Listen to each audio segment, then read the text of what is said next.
Hello board game brothers and sisters, I'm Adam Singer and welcome to another episode where I'll be letting you know of all the board games launching on Kickstarter and GameFound over the next week.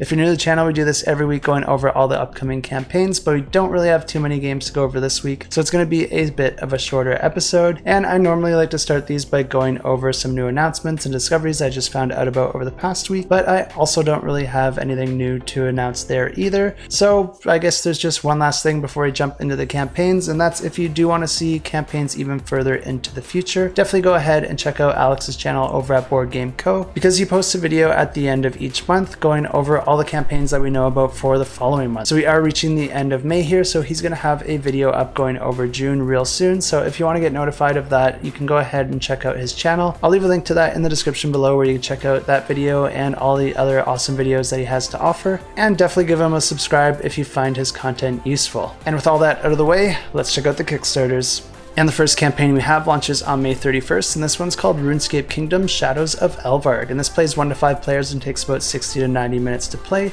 and this is a sort of RPG adventure style board game where players are going to be working together cooperatively, building up their skills, building up their wealth, and trying to create new gear and weapons in order to best equip themselves to complete a series of objectives and take out a final boss, because players are going to be playing over a series of chapters throughout the entirety of the campaign, and each chapter is inspired by one of the boss quests from the RuneScape video games. And players' characters don't start this game in any particular class. Instead, everyone starts with a blank slate, and you're going to be building up your skills and strengths and gear as the game goes on, developing your character into the type of character that you want to play as. Players can choose a chapter from the campaign book that they want to go ahead and play, and that's going to outline the different objectives that players are trying to complete, as well as any specific rules or requirements when setting it up. And each chapter is going to be played over just 2 phases, each with a series of rounds within those phases, and the first phase is the exploration phase. And during this phase, players are going to be taking turns moving around the map, fast traveling to different locations, and then interacting with those locations to perform their actions. Players have a few different options when they visit a location. The first is to interact with one of their active quests if they have any active quests that require them to visit that location, or if a main quest requires them to visit that location, they can also interact with that quest. And the final action they can do that they can just do at any location is to draw an exploration card, and the exploration cards will be specific to the different areas that you visit, so depending which area you visit on the map, you're going to be seeing specific cards to that region of the board. And these cards will usually present the player with an opportunity or some sort of encounter that will require a skill check for the player to succeed or fail in that encounter. You'll always be able to gain some experience points whether or not you win or lose that encounter, but if you do win, you'll get some added bonuses, and if you fail, it's more than likely that you will take some damage. Some events can also cause an increase in the escalation track, which will make the game harder as it goes on, but players can also perform different location-based actions such as improving their skills, gaining resources, or leveling up attack and defense, or acquiring different side quests if one of the side quests is available at that location. And players will continue to take turns throughout this phase, performing different actions, engaging in different encounters, and gaining experience points and different bonuses, trying to complete that main quest and try not to take too long, allowing that escalation track to increase too far, until eventually they will encounter the final boss, and this is going to trigger the boss phase. And this is where the game gets a lot more team-oriented because each player is going to have a different set of skills, and the boss will test you on different skills and different combinations of skills, so players will have to work together to try and fulfill those requirements. And at this point, all the players pool whatever remaining health they have together, forming their overall health for the boss phase. Both combat and the encounters work very similar in this game, where you're going to have your base set of skills that you're building up throughout the game. Then you're going to be rolling your dice, adding those values together to try and complete a skill check, and if you're able to do that, you will succeed and hopefully eventually win the battle. And if the players are able to defeat that final boss, then they win the game. And if you are interested in this campaign or any of the other ones that I mentioned today, I have links to all these campaigns in the description below. Also launching on May 31st, we have Death by Coconuts. This plays 2 to 4 players and takes about 10 to 30 minutes to play. And in this game, players are stranded on a deserted and deadly island, and each of the players is trying to be the first to reach the paradise on the other side. And of course, since this is a deadly island, players are going to be encountering different dangers along the way, and each round, 3 different dangers are going to be put face up in front of all the players, and each player is going to be betting on which one they think is the most deadly. And the one that's defined as the most deadly is the one with the highest mortality rate. So in this example, players are faced with falling coconuts, extreme selfies, and lightning strikes, and they're going to have to guess which one of those is the most common worldwide. And players will be placing their bet tokens on the card that they think is the most deadly, and if they are correct, that will grant them some movements forward. And you can bet more tokens if you are particularly confident, or if you are just particularly risky. And if you are correct, you will get more movements forward, but if you are wrong, you will get penalized for that and even potentially move backwards. And each round continues like this, with 3 different dangers being presented, players making their bets and then flipping those cards to see their relative mortality rates to see which one was in fact the most deadly. And the player that reaches the end of the island first wins the game.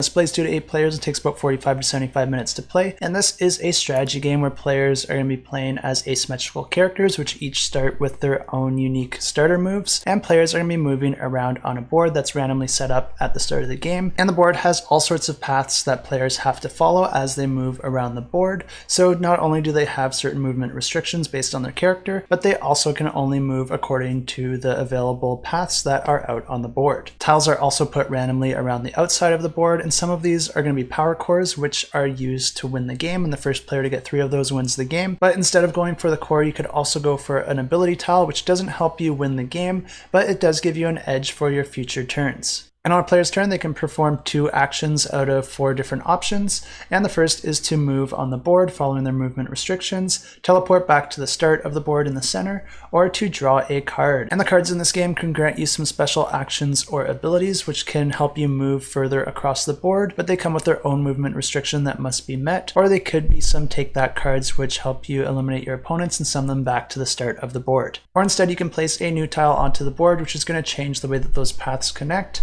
and you can create new connections and help you move around a little better or to hinder your opponent's movement. But you'll want to be careful with which tiles you move onto, because if a stack ever reaches 4 tiles, then all those tiles are discarded and any player on that space is going to get moved back to the start of the game. And the game continues like this until a player collects 3 cores, and the first player to do that wins the game. And of course, you can find links to this and all the other campaigns in the description below.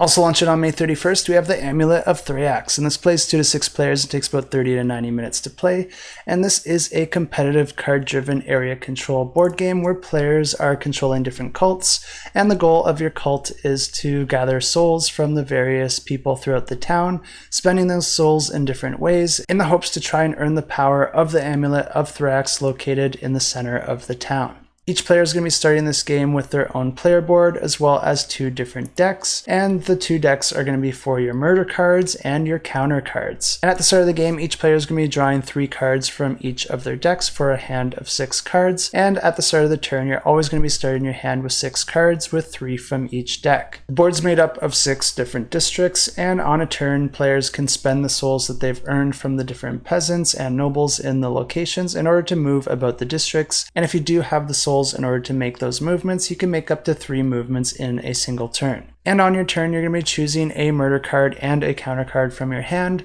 and then you have a few different options of actions of what you can do with that card. The cards do behave very similar to each other. We're going to have a list of actions to perform, and some of those you might need to meet certain requirements or be in certain districts or be in certain locations relative to the amulet in the middle of the board. But basically, you can play that card and then perform all the actions that you're able to from top to bottom, skipping any that you are not able to perform. This will allow you to manipulate the board in various ways to help yourself or hinder your opponents. Or alternatively, you can burn your card and not perform any of the actions on the card, but instead what you'll be able to do is take one of the inconvenience tokens from your board, which each have a different ability, and you'll be able to put it into the district that your character is currently located at. And these all behave a little bit differently, but when you put them out on the board, they can grant souls to any of the players in that district if there are villagers located on that district as well. And there are 2 types of villagers. There's the peasants, which are worth less souls, and the nobles, which are worth more souls. And if you put your inconvenience token on a location that has villagers but no players, then their souls are going to get sent to a graveyard. But if you're there, then you'll get those souls. But the catch is if another player is there, or if only other players are there, then they're going to get those souls. So you do want to put these in strategic locations so your opponents can't take advantage of them,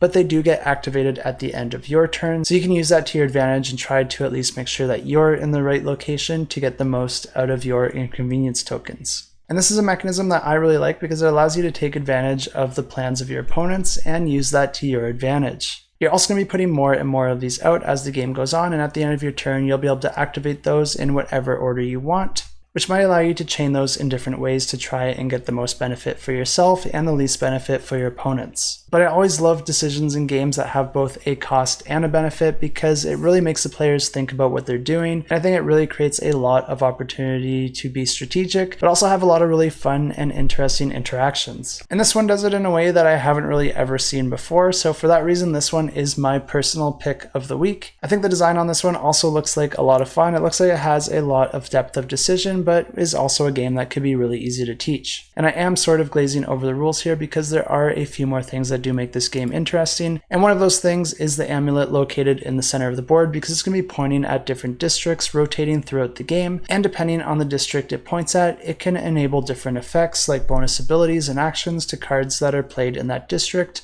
or if your character is located there. And if this one sounds interesting to you, as always, you can find links to this and all the other campaigns in the description below. And these next two campaigns are launching on the 31st, both on GameFound, and these ones are RPGs, not board games, so I'm just going to go through them really quickly.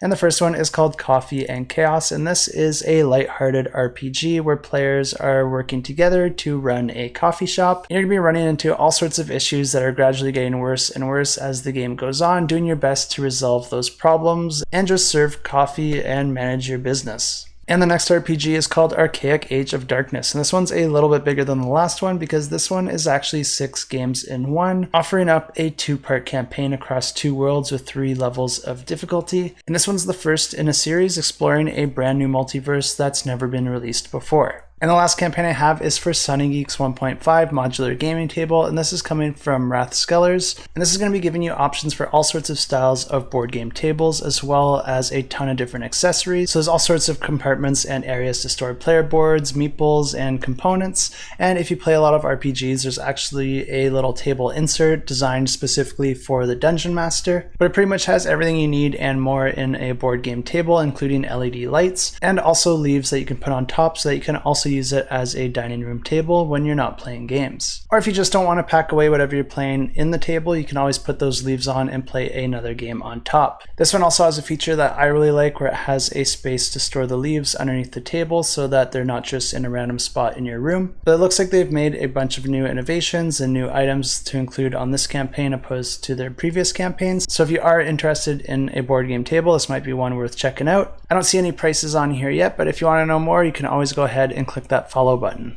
And those are all the campaigns I have for you this week. A shorter week, which is kind of nice once in a while, and completely my fault, but I don't actually have any giveaways this week. Usually what I do is I reach out to all the different publishers for the games that I plan to cover in the following week, and I just let them know that I plan to cover their game, and if they could provide any extra info that would be helpful. I also let them know that it's completely for free, but if they want to give back, they can donate a game that I'll give away on the channel. And I've been slacking and having too many things creeping up on me and just not having time to keep up with those emails. So I don't have anything donated, but it's just been so long since I did a video without a giveaway that maybe I should just give away one of my games.